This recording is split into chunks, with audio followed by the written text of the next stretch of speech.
Me quedé atorada en la llamada telefónica cuando me avisan que mi hija está muerta.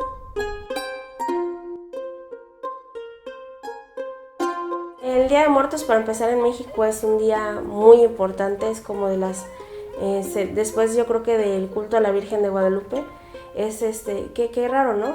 En este país donde nuestro máximo estandarte religioso y moral es una virgen, es donde más se mata a las mujeres, ¿no? Mataron a una niña, una niña, no sabemos cuál es, por qué lo mataron, por qué lo violaron, no sé, pero sí están sucediendo mucho en Bachajón. ¿Por qué se le cortaron las alas?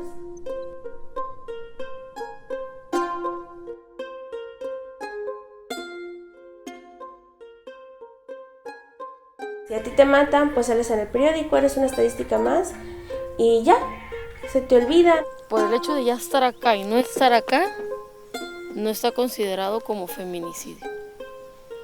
Por eso.